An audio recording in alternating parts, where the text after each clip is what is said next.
जेहेतु भगवान तांकर दिन मानक माने आषाढ़ मासरे हो भगवान आमको कृपा कर सब बनिया भासीगला कि आमर एट सतर्क हो जाओ दिन ठीक जमी हम से भगवान निकट प्रार्थना वर्षा 7 दिन जो 9 दिन पर्यंत ये वर्षा रही जाऊ बोल आनंद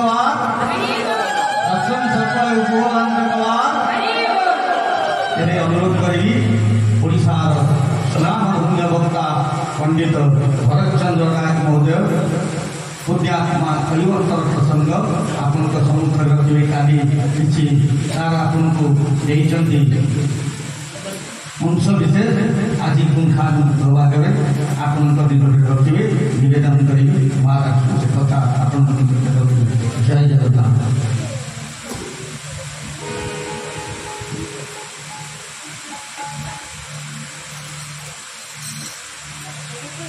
हरि ओम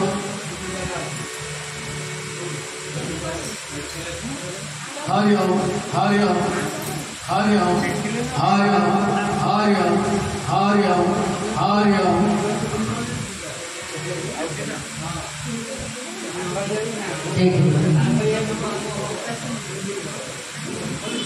हरि ओम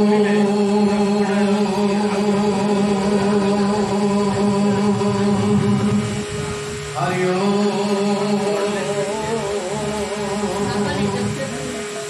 Oh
Sri Ram Jai Ram Jai Jai Ram Gaura Gaura Gaura Avataram Jai Gaura Gurgati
निश्चय मुक्ति अच्छी ମୁକ୍ତି ଅଛି। ଆମେ କହିବା ମୁଁ ଠାକୁରଙ୍କୁ ଡାକୁଛି କାହିଁକି ଶୁଣୁନାହାନ୍ତି? ଆରେ ଠାକୁର କ'ଣ ସହଜେ ଶୁଣିବେ? ଦେଖନ୍ତୁ ଆପଣ ମତେ ଦେଖିଲା ସେ ଉଡ଼ାଜାହାଜର ସମସ୍ତେ ମରିଗଲେ, ଗୋଟିଏ ଲୋକ ବଞ୍ଚିଛି ନା? କାହିଁକି ବଞ୍ଚିଲା? ଦଣ୍ଡେ ନିମିଷେ ଛାଇ ବାଣ ନଈ ନେବାରେ ନିଇ ନବାରେ ବଞ୍ଚିଲା। ଆଜ୍ଞା ସେ ଲୋକ ବଞ୍ଚିବ, ଆଉ ସବୁ ମରିଯିବେ। ଆମର ମରଣର ପାନ୍ତି ଜଣକ ହାତରେ ଅଛି, କି ସେ ଜଗନ୍ନାଥ ଏ ସଂସାରରେ ସଜନା କରିଛନ୍ତି। ଗୋଟିଏ ଦିନ ଗୋଟିଏ ମୁହୂର୍ତ୍ତରେ ଯଦି 2 ଲକ୍ଷ ଲୋକ ମରିବାର ଅଛି, ସାଙ୍ଗେ ସାଙ୍ଗେ ପ୍ରଳୟ ହେବ। ଆମେ କହିବା କାହିଁକି ମଲେ? ଆରେ ସେତିକି ଲୋକ ମରିବାର ତାଙ୍କର ଯୋଗ ଅଛି। ମନେ ଯାହା ହଉ ସମୟ ସ୍ୱଳ୍ପ, ଜିନିଷ ଯୁକ୍ତି ଶିକ୍ଷା ଦେବାକୁ ସମୟ ନାହିଁ। ପ୍ରସଙ୍ଗ ବହୁତ ବଡ଼ ଅଛି। ଆଜି କୈବର୍ତ୍ତ କାରଣରେ ଆପଣମାନେ ଜାଣିବେ କୈବର୍ତ୍ତ କି ତପ କରିଥିଲା ଭଗବାନଙ୍କ ପଦଦୂତ କଲା। ସେ ପ୍ରଭୁଙ୍କର ନାମ ନେବା, ତାପରେ ପ୍ରସଙ୍ଗ ମୁଁ ଆଲୋଚନା କରିବି। କହିଲେ ରାମ ନାମ ଭଜରେ ଭାଇ, ସୀତା ନାମ ଭଜ, ରାଧା ନାମ ଭଜରେ ଭାଇ, କୃଷ୍ଣ ନାମ ଭଜ, ରାଧା ନାମ ଭଜରେ ଭାଇ, କୃଷ୍ଣ ନାମ ଭଜ, ସୀତା ନାମ ଭଜରେ ଭାଇ, ରାମ ନାମ ଭଜ, ସୀତା ନାମ ଭଜରେ ଭାଇ, ରାମ ନାମ ଭଜ, ରାଧା ନାମ ଭଜରେ ଭାଇ, କୃଷ୍ଣ ନାମ ଭଜ, ରାଧା ନାମ ଭଜରେ ଭାଇ, କୃଷ୍ଣ ନାମ ଭଜ,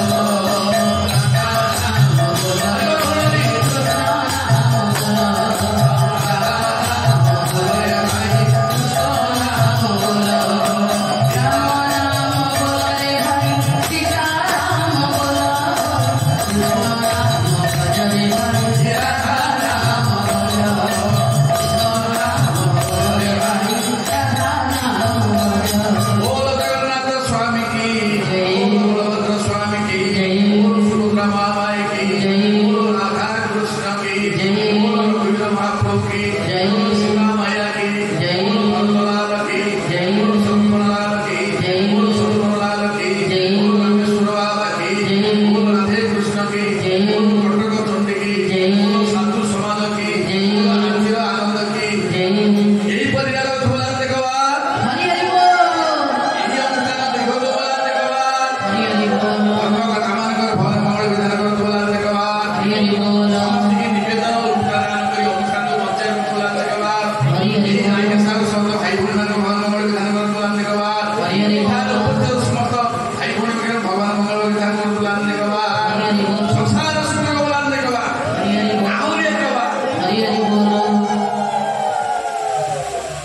କାଲି ପ୍ରସଙ୍ଗ କହିବଟ କହୁଛି।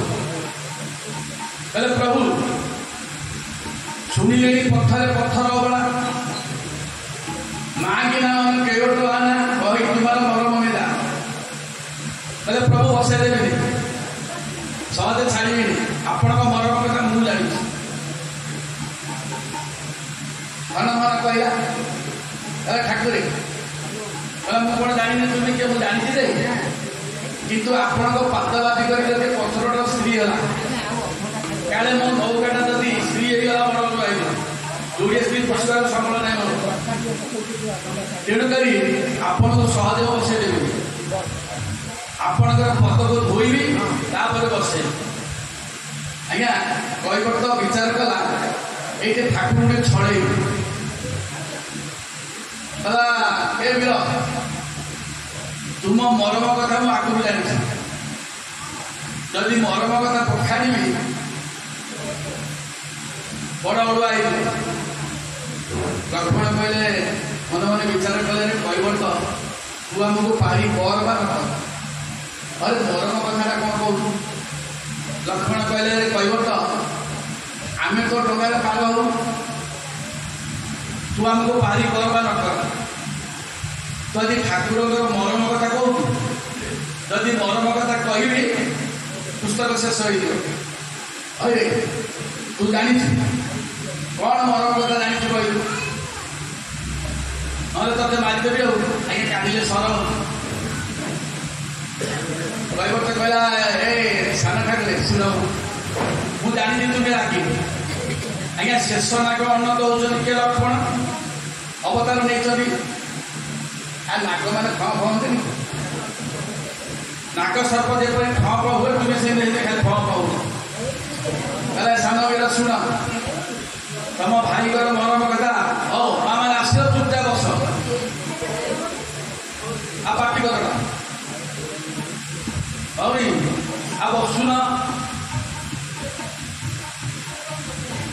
ଆଜ୍ଞା କହିବ ତ ଧନ ମନ କହିଲା ମରମ କଥା। ତ ଭାଇଙ୍କର ମୁଁ ଜାଣିଛି ତୁମେ ଜାଣିନ। କିଏ ଲକ୍ଷ୍ମଣକୁ କହୁଛି କହିବ ତ? ଆଜ୍ଞା ମୁଁ କହିବି କାହିଁକି ବନବାସ ସମୟରେ କୈବର୍ତ୍ତ ତାରଣ କରାଗଲା। ଆଗକୁ ଗଲେ କହିବି, ଯୋଉଠି ଯୁକ୍ତ ନା ଆଗକୁ କିଏ କହିଦେଲା। ଆଉ ଏଇ କୈବର୍ତ୍ତର ପୂର୍ବଜନ୍ମ କଣ? କୈବର୍ତ୍ତ କହିଲା ତମ ଭାଇଙ୍କର ସବୁ ମର୍ମ କଥା ମୁଁ ଜାଣିଛି। ଲକ୍ଷ୍ମଣ ରାଗିଗଲେ, ସର କାଢିଲେ କଥା ମାରିଦେବି। ଆଉ କୈବର୍ତ୍ତ କହିଲା ସାନ ବୀର ଶୁଣ, ମୁଁ ଜାଣିଛି ତୁମେ ମୋତେ ମାରିବ। ଆଚ୍ଛା ଯଦି ମାରିବ କିଛି ଅସୁବିଧା ନାହିଁ। ଆରେ ଲୋକଟା ମରିଗଲେ ଗଙ୍ଗାରେ ଅସ୍ଥି ବସାନ୍ତି। ଯଦି ମାରିବ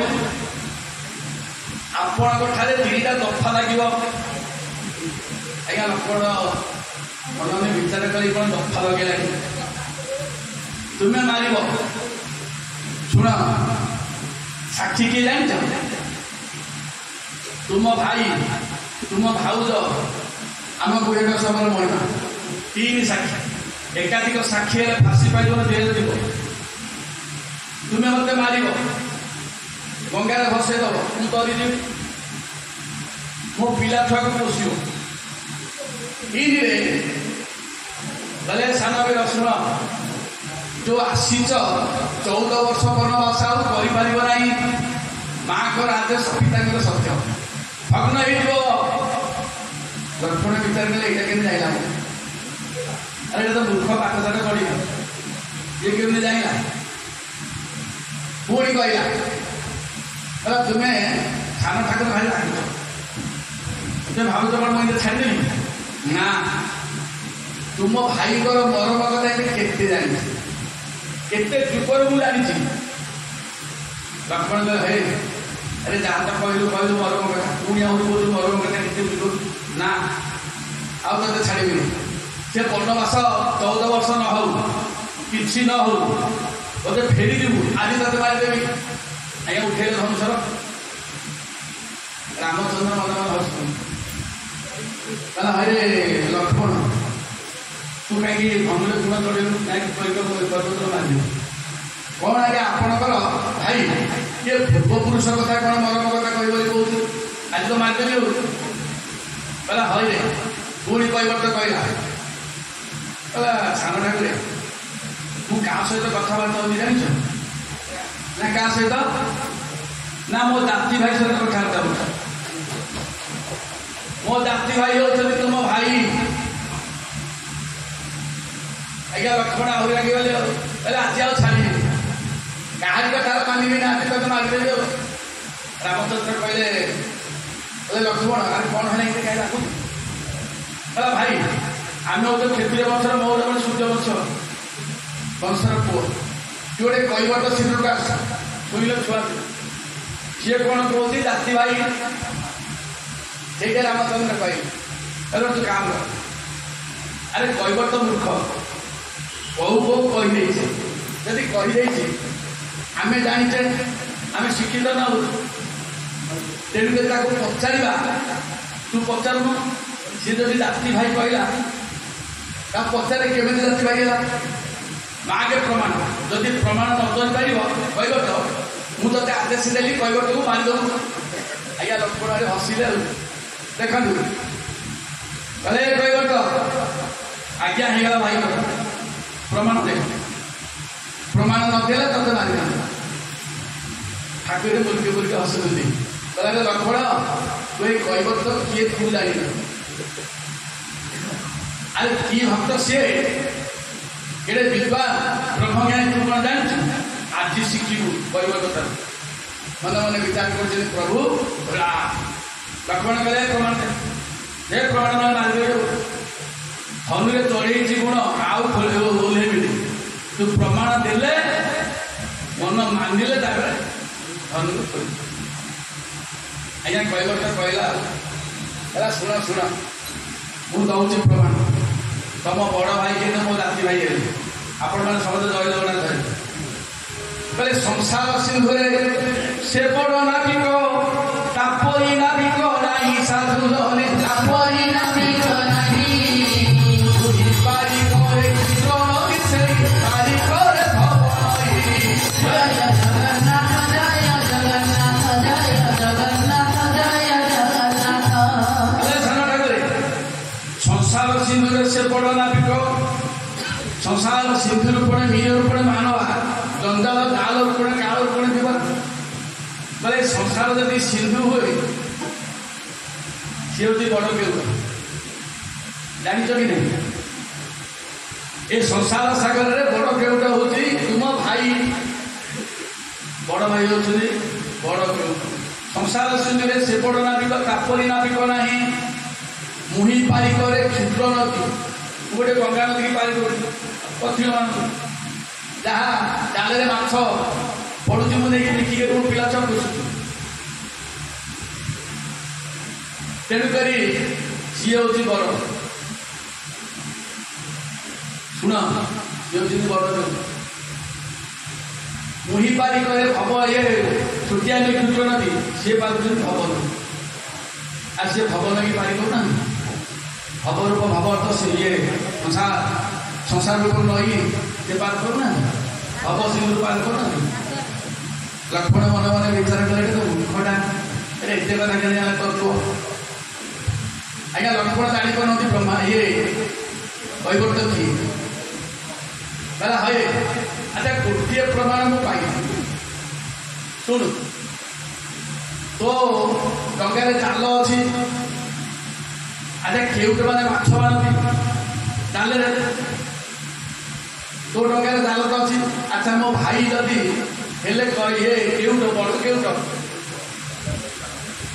ତାଙ୍କ ପାଖରେ ଜାଲ ନାହିଁ। ଏ ଜାଲଟା ଯଦି ରଖିବୁ ନା ମାରିଦେବେ। ଆଜ୍ଞା ସେଇଠାଇ ଖୈବର୍ତ କହିଲା ତାହେଲେ ସାନ ଠାକୁର କିଛି ଜାଣୁନାହାନ୍ତି। ଆଜ୍ଞା ପଢ଼େଇଲା ବ୍ରହ୍ମଜ୍ଞାନ କହିଲା ମୁଁ ଥରୁଛି ବିନ ସେ ଧରନ୍ତି ମନ ମୋଜାଲ ସୂତା ତିଆରି ସାଧୁ ଜନେ ମୋଜାଲ ସୂତା ତିଆରି ସେଇରେ ନୌକା ସେଇରେ ନାବିକ ରାଜାଲ ମାୟାର ଡୋରି। ଜୟ ଜଗନ୍ନାଥ ଜୟ ଜଗନ୍ନାଥ ଜୟ ଜଗନ୍ନାଥ ଜୟ ଜଗନ୍ନାଥ। ସାନ ଠାକୁରେ ମୁଁ ଧରୁଛି ମିନ ମାଛ ସିଏ ଧରନ୍ତି ମନ। ଆରେ ମନ ରୂପକ ମାଛକୁ ସିଏ ନା ଧରୁଛନ୍ତି। ମୋଜାଲ ସୂତା ତିଆରି ଏ ଜାଲଟା ଗୋଟେ ସୂତାରେ ତିଆରି କରୁଛି। ତମ ଭାଇ ବଡ଼ ନାବିକ ବଡ଼ ନୌକା ରାଜାଲ ମାୟାର ଡୋରି। ଏ ମାୟାର ଜାଲ ବିଛେଇଛନ୍ତି। 56 ପ୍ରକାର ଜୀବ ମୋହ ମାୟାରେ ସବୁ ପଡ଼ିଛନ୍ତି। ଜଞ୍ଜାଳ ଜାଲ ରୂପଣ ମାୟା ଜଞ୍ଜାଳ ରୂପ ଜାଲରେ ପଡ଼ିକିନି ଆମେ ଖାଲି ଛୋଟ ଫଟ ଦେଖି ମାରିବା। ତାହେଲେ ସାନ ଠାକୁର ଏବେ ମାରିଦେ ବୋଧେ ଲକ୍ଷ୍ମଣ ଧନୁକୁ ଥୋଇଲେ। ରାମଚନ୍ଦ୍ର କହିଲା ରେ ଲକ୍ଷ୍ମଣ କ'ଣ ବୁଝିଲୁ? ଲକ୍ଷ୍ମଣ ମନ ମନେ ବିଚାରେ କହିବଟେ ଯେ ବ୍ରହ୍ମଜ୍ଞାନ କେମିତି ଜାଣିଲା ଏଟା ମୂର୍ଖଟା। ଆଜ୍ଞା ତାହେଲେ ସାନ ଠାକୁର ମନ ମାନିଲା। ସେଇଠି ଠାକୁର ମନେଇଲା। ତାହେଲେ ପ୍ରଭୁ ଆପଣଙ୍କୁ କେବେ ଡଙ୍ଗାରେ ବସେଇ ଦେବି ନାହିଁ। ଆପଣଙ୍କର ପଦ ଧୌତ କରିବି ଡଙ୍ଗାରେ ବସେଇ। କହିଲେ ଏହି ପ୍ରତିପାଳୟ ସବୁ ପରିବାର ନାହିଁ ଜାନେ ପ୍ରଭୁ ଆହୁରି ପ୍ରଭୁ। ଶ୍ରୀରାମ ଜୟ ରାମ ଜୟ ଜୟ ରାମ ଶ୍ରୀରାମ ଜୟ ରାମ ଜୟ ଜୟ ରାମ। ପ୍ରଭୁ ମାର ଅବଶ୍ୟ ଚାରୁ ଶ୍ରୀରାମ ଜୟ ରାମ ଜୟ ଜୟ ରାମ ଶ୍ରୀରାମ ଜୟ ରାମ ଜୟ ଜୟ ରାମ। ଏଇପରି ବାର କରିକି ପେଟ ପୋଷୁଛି। ସ୍ତ୍ରୀ ଗୋଟିଏ ଯୋଡ଼ିଏ ଛୁଆ। ଆଜ୍ଞା କହିବର୍ତ୍ତ ସ୍ତ୍ରୀର ନାମ ମନର ବାମରକ୍ତ। ହେ କରୁଣାମୟ ଟିକେ ସନ୍ଦେହ ହେଉଛି। ଆଜ୍ଞା ସତ୍ୟ କ'ଣ ବାଧିକି କ'ଣ ନୌକା ନାୟିକା ହବ ନାଇଁ ଇଏ କୈବର୍ତ୍ତ ସତ୍ୟ ଯୁଗରେ ଥିଲେ ମା ମନେ ରଖିଥାନ୍ତି। ଆଉ ଗୋଟେ ପଦ ଗାଇଲେ ତାଙ୍କ ପୂର୍ବ ଜନ୍ମଟା କହିଲେ ସେଠି ଠାକୁରେ କହିଲେ ମନେ ମନେ ବିଚାର କଲେ बोले छूनी के उठे के बहिना प्रेम लपट वट पटे पीह से करुणा बहिना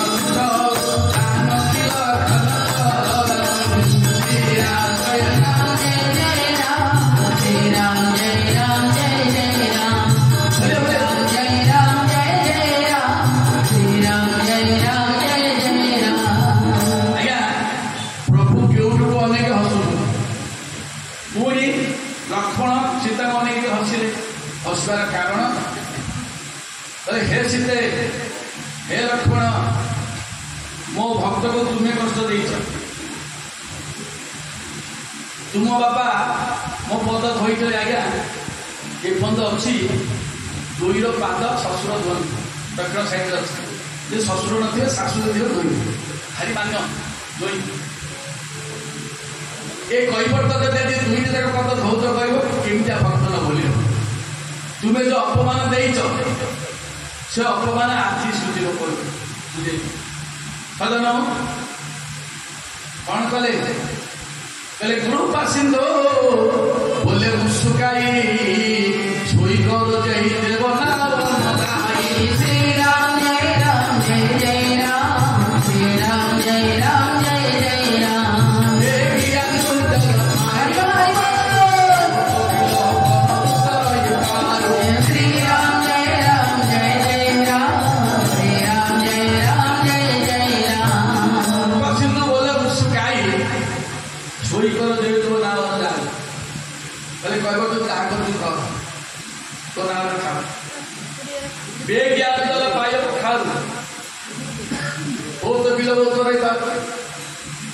शीघ्र जड़ान के पद दौद कर दे आमको पार कर हाउ हाउ हाउ हाउ पार कर दियो आज्ञा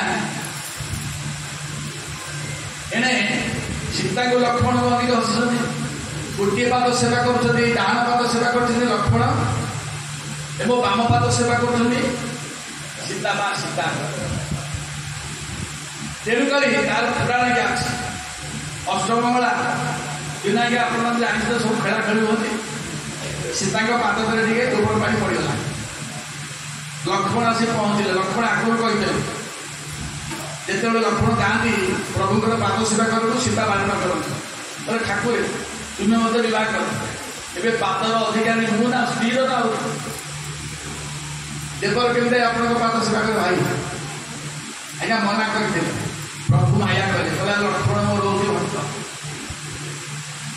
लक्ष्मण देखीदे माँ को पाद गोबर पानी पड़े आज्ञा से पूछीदे सीता कहले लक्ष्मण कौन मागो माग दे जहाँ को सेवा कर कहले बा प्रभुंर पाद सेवार वंचित कर बोले ना ना ये आज्ञा रामचंद्र सीआड़ू आसुँच मुलकी मुलकी हसिले आज्ञा कौन दिवर भाव कथबार्ता हो तो देखुन तुमर पाद सेवा करने मोर अधिकार स्त्री ये लक्ष्मण कहूँ कहले तुम्हें दुई जन अच्छ गोटे न्याय देवी राजी हम तो ना हाँ कहले सीता तुम्हें बाम पाद सेवा कर डाण पाद दे लक्ष्मण सेवा कर कौन कर हौ तेणुक प्रभु नहीं हसी ठाकुर कहले कैवर्त जल आने धोइले जल्दी कहले प्रभु रुहतु आपण काली निवेदन कर ना कौन ना आप छिड़ा था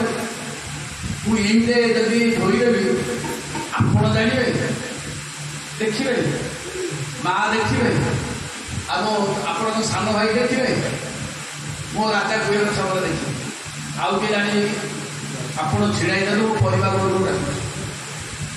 ये कहि आज्ञा लक्ष्मण सीतांकर जो पराभव देते कैवर्त को ये कैवर्त पूर्वजन्म कौन था पर गीत गायबी तापर आप शुणी गला जल्दी आस आज्ञा परिवार को डाक निज स्त्री समझे डाकला भाई छिड़ा मु पद धौच कर